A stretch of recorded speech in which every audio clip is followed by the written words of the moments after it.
Mesdames, Messieurs, bonsoir et bienvenue au 20h Bilingue sur Equinoxe Télévision. Nous sommes le samedi 2 mai 2020. Fomi Armstrong, Sanda Goutivini. Good evening, Nadinyambo. Good evening, ladies and gentlemen. Thanks for joining us on another edition of the Bilingual newscast on Equinoxe Television. We're broadcasting live from Equinoxe Central News Desk in Douala, Cameroon, Cameroon's economic capital. In our headlines, the Anglophone regions of Cameroon are feared to be the next pole of the coronavirus pandemic across the Republic of Cameroon. Observers say they are scared by the difficulties in getting the sensitization message against COVID-19 to war-torn villages and localities of the northwest and southwest regions of Cameroon. Some are as well advancing the rate at which COVID-19 cases have been growing in the two English-speaking regions. We shall be giving you statistics and the sensitization difficulties in the northwest and southwest in this edition of the news.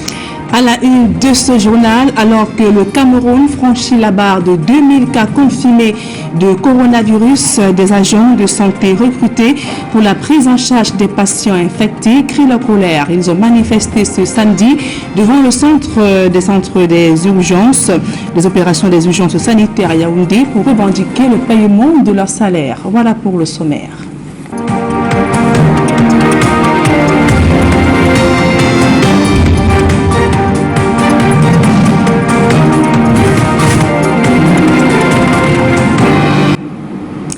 Mesdames, Messieurs, une fois encore, bonsoir et merci d'honorer ce rendez-vous de l'information sur Equinoxe Télévision.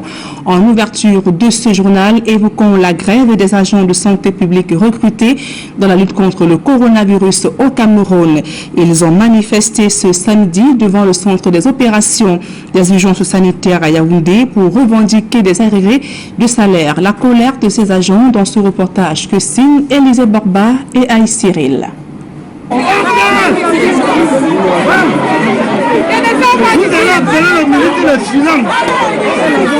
Ça huge au centre des opérations des urgences sanitaires à Yaoundé. Des agents de santé publique recrutés dans le cadre de la riposte contre le coronavirus manifestent dans l'enceinte de l'institution pour réclamer le paiement des arriérés de salaire.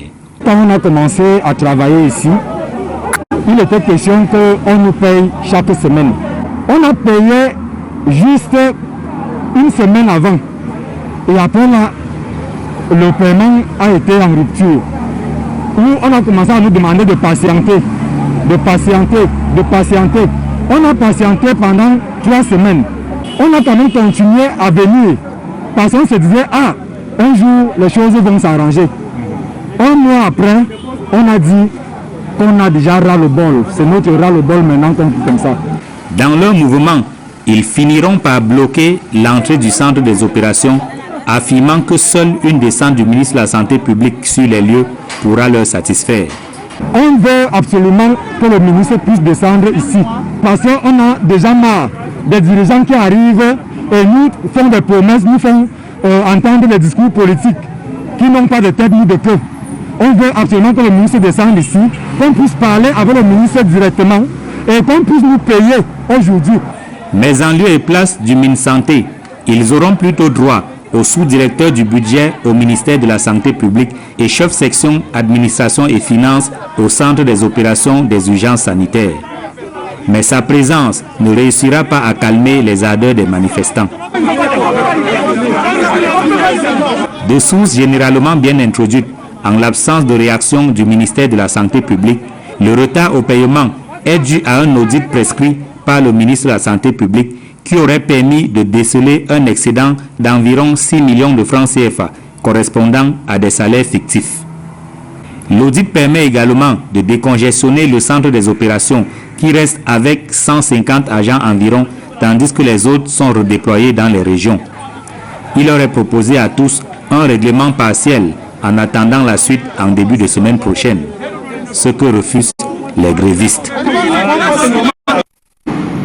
Alors que des agents de santé publique recrutés pour la prise en charge des patients de coronavirus au Cameroun crient le mal-être, le ministre de la Santé publique annonce l'acquisition d'importants stocks d'équipements de protection destinés au personnel médico-sanitaire. Il s'agit notamment de 50 000 combinaisons 320 000 masques chirurgicaux, de 10 000 paires de surchaussures, de 40 000 surblouses et de 220 pulvérisateurs à dos. Au moment où le Cameroun franchit la barre de 2000 cas de coronavirus, Manaouda Malachi appelle les Camerounais à rester mobilisés et solidaires contre cette pandémie. Le ministre de la Santé publique demande aux populations de ne pas se laisser distraire et de respecter les gestes barrières pour éviter la propagation du coronavirus. Signalons que le Cameroun totalise à ce jour 2069 cas, 61 décès et 934 guéris. Dans leur stratégie de lutte contre le coronavirus, autorités sanitaires et administratives multiplient leur stratégie de sensibilisation sur le terrain à Dizangue, dans la Sanaga maritime. Elles appellent les populations à respecter les mesures barrières pour gagner la guerre contre le coronavirus. Le reportage d'Ecoca Lobé, Isabelle Carole Zoupet. Face à la pandémie de Covid-19 qui prend de l'ampleur au Cameroun, les autorités locales de la localité de Dizangue, dans la Sanaga maritime, se déploient sur le terrain pour barrer la voie à cette pandémie dans leur territoire de commandement. La pandémie du Covid-19 est réelle, raison pour laquelle nous devons accentuer la sensibilisation en vue de conscientiser davantage nos populations afin qu'elles prennent à bras le corps toutes les mesures gouvernementales. Nous vous invitons donc tout simplement à prendre au sérieux la réalité de cette pandémie. Sur les lieux, ils expliquent à la population l'importance du respect des mesures édictées par le gouvernement pour stopper la propagation de cette pandémie qui a déjà coûté la vie à des milliers de personnes dans le monde.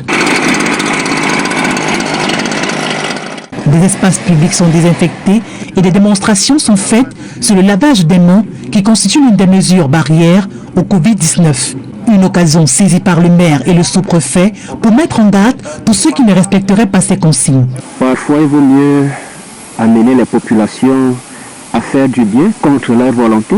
Donc, il est prévu un certain nombre, un dispositif sanctionnateur pour celles des populations qui seraient récalcitrantes ou qui seraient peu promptes à observer ces mesures-là. Parce que, dites-vous bien, autant d'une observance de ces mesures va entraîner leur vulnérabilité pour ces populations, pour celles de ces personnes, autant ils mettent à mal le voisinage et même leur famille.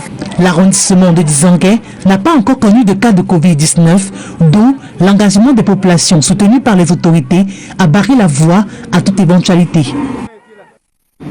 Et que reste-t-il de l'usine de fabrication de la quinine Natchan dans la région de l'Ouest Cameroun, construite à la veille de l'indépendance? Cette industrie n'est plus que l'ombre d'elle-même. L'infrastructure est abandonnée dans la broussaille et les restes d'équipements et autres appareils ont été bradés au moment où le Cameroun, plus que jamais, est appelé à faire valoir ses ressources médicinales pour répondre aux besoins sanitaires de sa population. Le Claire Saken, reportage. Voici ce qui reste de l'usine Kinikam qui fabriquait la quinine distribuée gratuitement dans les écoles camerounaises et vendue dans les pharmacies. Elle est aujourd'hui, comme vous pouvez le constater, l'ombre d'elle-même. Derrière ces murs plongés dans de hautes herbes depuis des décennies se cache une histoire, celle de l'une des premières industries pharmaceutiques d'Afrique subsaharienne. Nous sommes dans les années 40, le Cameroun est alors sous protectorat français, quand la station Kinkina de Tchon à l'ouest du Cameroun voit le jour. Elle opère dans la culture et l'achat de cette plante qui sert à la fabrication de la quinine. L'usine à Kinkina faisait partie de ce qu'on appelait la ferme du Kinkina. A été créée par l'ingénieur Marcel Lagarde qui est arrivé au Cameroun en 1928. Lui, il a créé cette usine parce que le quartier qu'on appelle aujourd'hui la vallée, et puis une partie de Penka-Michel, là vous entendez, on parle de la ferme de l'université de Tchang. C'était les plantations de Kinkina. Et donc, on faisait cette culture-là et on rentrait transformé en quinine au niveau de l'usine que vous voyez là.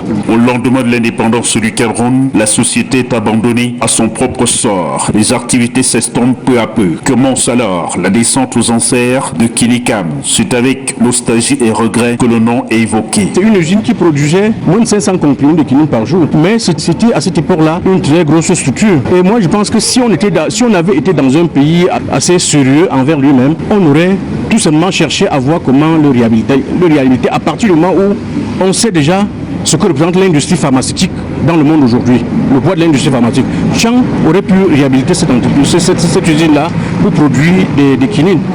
ou bien autres médicaments. Sur place, nous retrouvons ce papa, déplacé la crise anglophone. Il effectue des travaux d'aménagement et entend y loger. Nous avons fui la guerre à Manfait en catastrophe. Nager dans l'eau alors que nous ne sommes pas des nageurs. Avec tous les enfants. Les 7 enfants sont ici.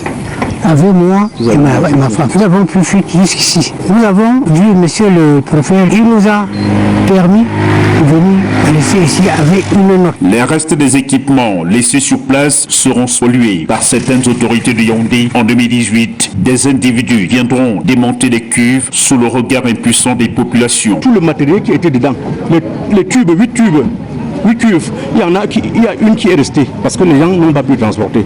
Les 8 cuves ont été vendus à 750 000 francs. Et quelqu'un les a achetés, je l'ai même approché. Malheureusement, il n'a pas voulu me répondre. Je suis allé voir le préfet qui m'a expliqué un peu comment. C'est-à-dire que c'était un marché que les gens avaient négocié depuis Yaoundé. C'est-à-dire que c'est Yaoundé qui vient brader le patrimoine local comme ça. Et la raison que l'on avait donnée, c'était que, en fait, on avait vendu tout ce qui concernait la ferraille, le fer dans la maison, parce qu'il était question qu'on réhabilite le bâtiment afin qu'il devienne le district de santé de Tchad. Voilà qui vient remettre au centre des débats la question de l'industrie pharmaceutique au moment où le pays, comme bien d'autres, subissent de plein fouet les frasques de la pandémie à coronavirus et dont les regards restent tournés vers l'extérieur en attente d'un salut qui viendra d'on ne sait où.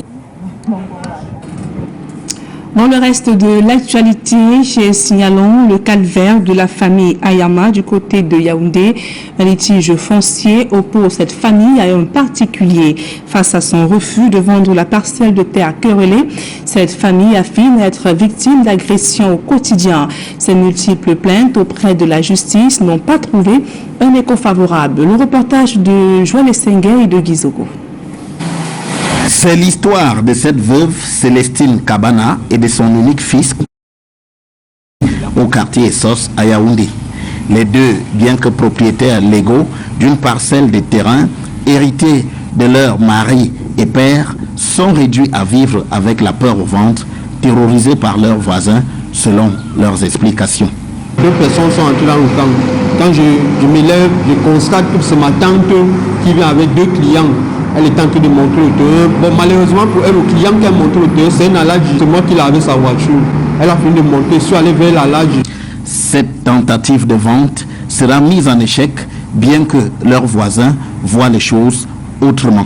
C'est ainsi que le grand frère de Ndjengue Robert m'appelle qu'il faut que moi j'accepte qu'on vende le terrain. Eux, ils nous trouvent le client.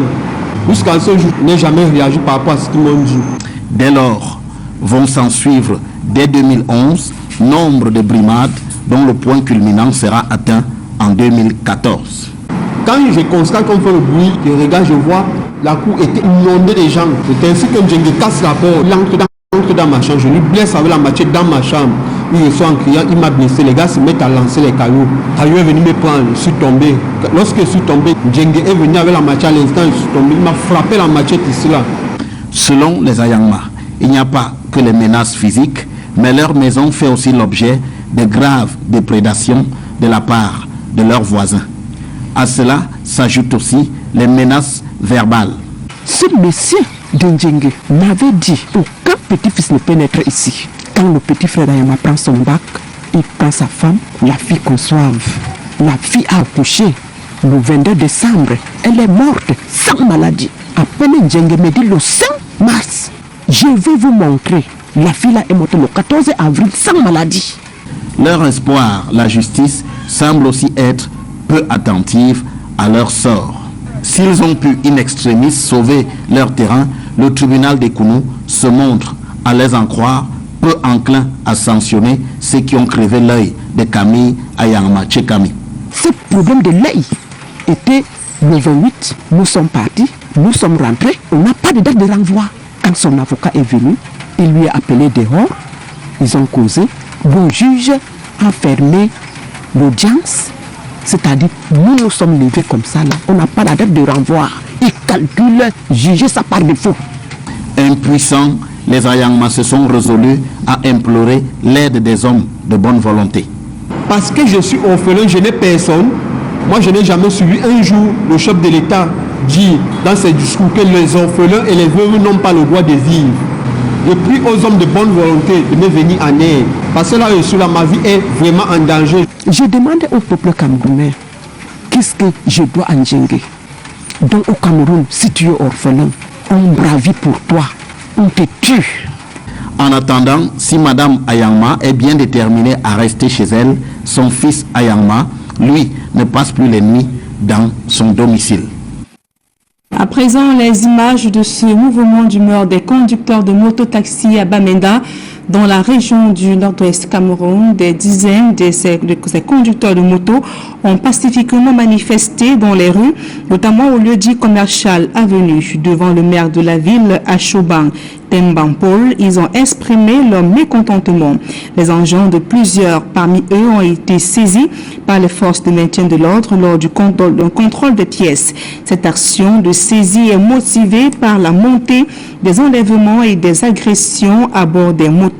Afin de mettre fin à ce mouvement de protestation, le maire de la ville les a réunis et leur a rassuré que les engins leur seront remis à condition qu'ils respectent les instructions des autorités locales. En rappel, lors de la dernière réunion sécuritaire tenue à Bamenda au mois de mars, le ministre de l'administration territoriale pour la Tangandi avait demandé à ce que toutes les motos à usage commercial soient peintes en jaune et les conducteurs munis de chasubles et du permis de conduire ainsi que de l'assurance.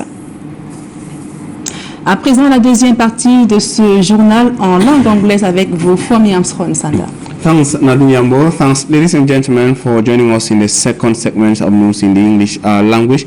We begin with the strike action in the nation's political capital, Yaoundé. Some workers of the Yaoundé Emergency Health Unit today went on a protest demonstration against what they qualified as unpaid salaries. They say the Ministry of Public Health employed them to work even at the start of the coronavirus pandemic. And of course, they were only paid for 1 week, and now 3 weeks after, the money has not been paid to them.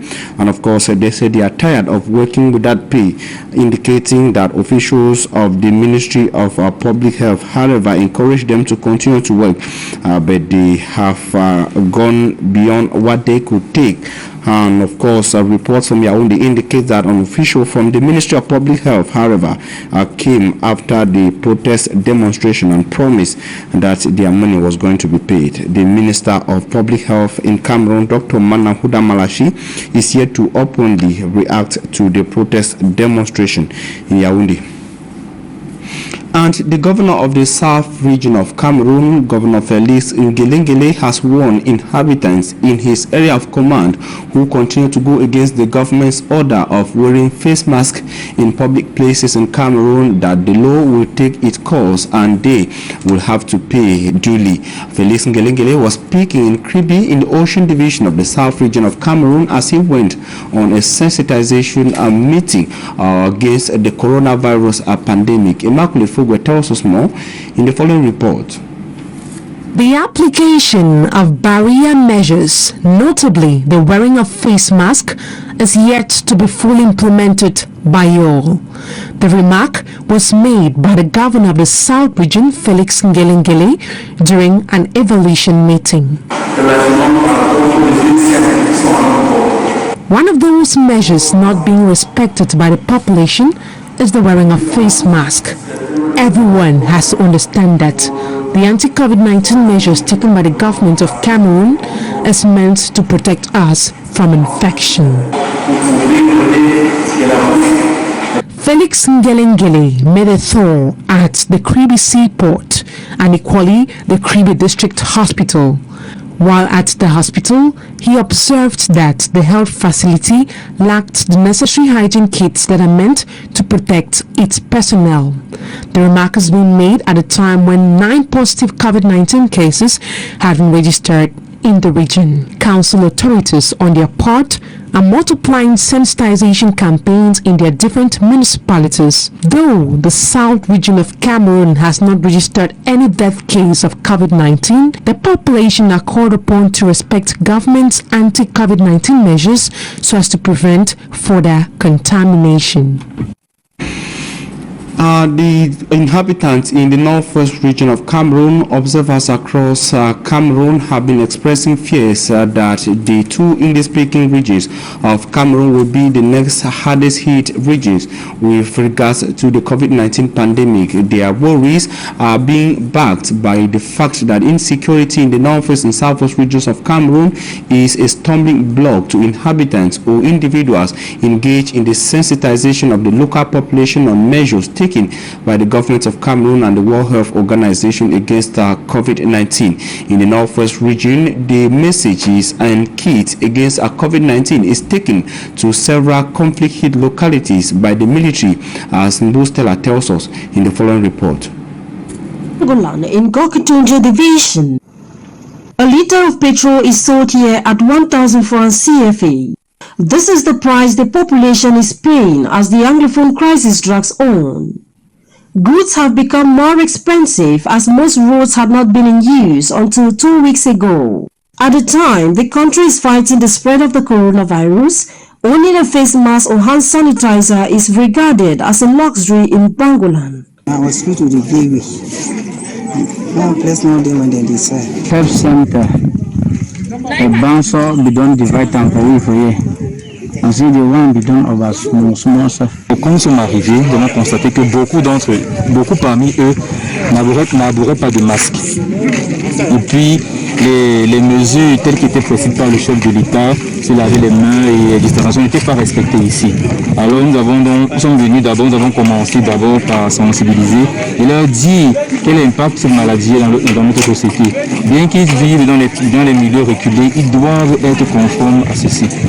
Within the framework of their missions aimed at integrating the population in their activities, the 3rd Rapid Intervention Battalion, under the command of Major Hop Bear, carried out desensitization and distribution of 180 tap buckets, 46 cartons of soap, 42 liters of detergent and 850 face masks to the population of Bangolan and Dop in a bid to fight the spread of the coronavirus. For this specific instance, the whole country is bracing to fight COVID-19. So we're joining into the fight to assist our fellow citizens in remote places that have yet to receive some equipment. We are doing the same for our soldiers, and we just would like to extend the same to our fellow citizens for which we care very much. We expect those population to trust us because we're out there. Our whole reason to be there is for their well-being. The coronavirus pandemic is not the only Ngokutunja division is facing. The Anglophone crisis has also had its effect on all, including Mr. Kwetong Henderson, Senior Divisional Officer from Ngokutunja, who has not stepped foot in Bangolan since October 2019 when he took over. It has offered me another opportunity to come to the grassroots of Ngokutunja, right at Bangolan. We have a lot of separatists who come here from time to time, and we made it very clear to the community that coronavirus does not have a friend. Even those who are in the bushes should heed to the head of state's advice to lay down their guns, come out of the bushes, and let us face the common enemy. These measures being preached in these communities are also practiced at the various camps by the soldiers, as prevention has always been better than cure.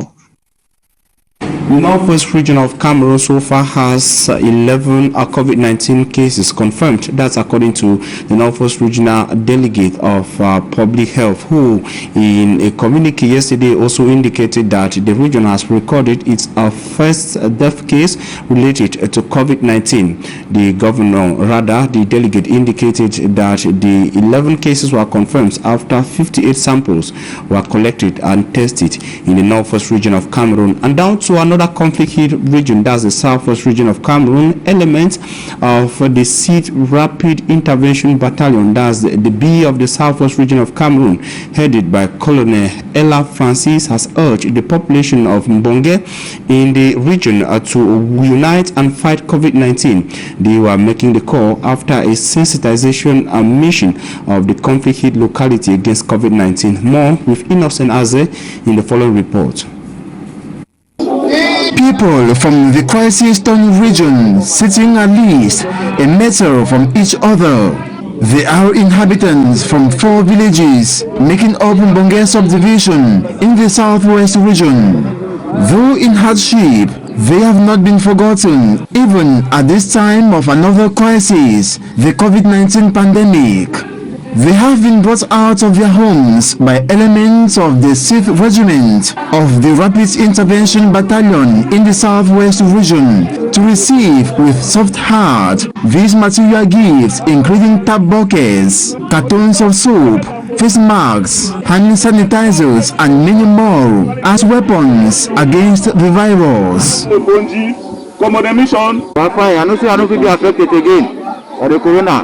We don't thank the government and the military where they really give you this assistance for our village. In fact, we'll be very happy. The military has to join the same fight to come to support the population. That's why we came with some items to help them follow the instructions that have been given by the government in order to prevent themselves from letting the coronavirus enter the village. We've made everything today in this event to respect the social distances. That's why you saw people sitting 1 meter from others, from their neighbors. The divisional officer from Bonge and the Chief Daniel Mata Mokambe, mayor of the municipality, urged the population to make good use of the hygiene kits and respect barrier measures put in place by the government in order not to be victims of the coronavirus. I don't want to have to come here to carry to quarantine or to carry some patients or some people who contracted the coronavirus. To try to help us to fight against the disease in Bonge. People ourselves more than 1 meter away from each other. On the part of the bees, still, they are not in Bonge for war, but for peace and living together. Even when the situation of security was very bad for everybody, you have always been standing ready to collaborate with the government, with the administration, and with the social forces, and with the defense forces to fight against that enemy, that common enemy that we have together. You know what I'm talking about. Locals of the 4 villages making up Bonge subdivision implored for basic social amenities, including passable roads, electricity, ensure return of peace for their children to resume school after the coronavirus and for them to regain their farms. And business operators in Ezeka in the Nyoankele division of the Central region of Cameroon have described as laudable the decision of the government of Cameroon to lift the ban on off-licenses, bars and leisure places, that is giving them the go-ahead to open their doors even beyond 6 p.m. Their views were sampled by our correspondent in Ezeka shortly after the measure was read out to the Cameroonian people by the Prime Minister, head of government. Immaculate Fogok compiled their views in the following report. Business activities have regained steam in Ezeka, Nyoankele division, Central region of Cameroon. Beer parlors, snack bars and other leisure centers are now inundated with customers. The steam comes up few hours after the government withdrew the decision for bars, restaurants and leisure facilities to close at 6 p.m. Business operators of the area have expressed a sigh of relief following the new measure announced by the Prime Minister, Chief Joseph Tiangote. Je suis tellement satisfait de cette nouvelle qui est tombée à 17h. I am very satisfied with the news. I am in one of those domains which had been greatly affected by the 6 p.m. curfew. The timing was not convenient for us because it is from 6 p.m. that we start receiving our customers. We have taxes to pay. À nous qui payons les impôts. Merci au chef de l'État. We are thanking the head of state for uplifting the curfew. The economy had been greatly affected. We have families that are depending on us. Bar owners promise that they won't take the decision for granted as they will continue respecting the anti-COVID-19 measures taken by the government of Cameroon. According to the head of state, Paul Biya, the flexibility and support measures is meant to relieve the sector that has been badly hit. To some Cameroonians, the decision is not wise. They think opening bars, leisure centers and restaurants will rather expose Cameroonians to the coronavirus pandemic. Cameroon's Minister of Public Health has explained why he rejected the gifts of the Suivi Cameroon Survival Initiative group and Professor Maurice Kamto, National President of the CRM political party, writing to Christian Penda Kuka, coordinator of the Suivi Cameroon Survival Initiative. The minister said they needed to pass through Cameroon's Minister of Territorial Administration, Paula Tanganji, for due modalities. More in the following report. Disappointed Christian Penda Ekuka as he left out of the Ministry of Public Health in Yaoundé, Cameroon. The president of the program Suivi Cameroon Survival Initiative says the gift of medical equipment he brought for the government of Cameroon in the fight against COVID-19 have been rejected by the Minister of Public Health, Dr. Manahuda Malachi. Christian Penda Ekuka regrets that the materials destined for health officials and victims of COVID-19 should be rejected by a health minister who at the same time could be seen receiving similar materials and equipment from foreigners and other non-nationals. Ekuka, who was accompanied by some close aide, said they verified and confirmed the minister was present in his office but could neither grant them audience nor receive goods for reasons best known to the minister alone. The goods comprised 10,000 face masks, 6,800 specialized masks for medical officials in the fight against COVID-19 and 950 COVID-19 test kits offered by Professor Maurice Kamto, National President of the Cameroon Renaissance Movement political party, as part of his personal contribution to the Suivi Cameroon Survival Initiative fight against COVID-19. The leader of the Cameroon Renaissance Movement political party said the goods were his contribution to the fight against COVID-19 as a citizen of Cameroon, Maurice Kamto. Christian Penda Ekuka on his part said he chose to hand over the goods to the Minister of Public Health because the goods were medical equipment and not goods meant for the general public.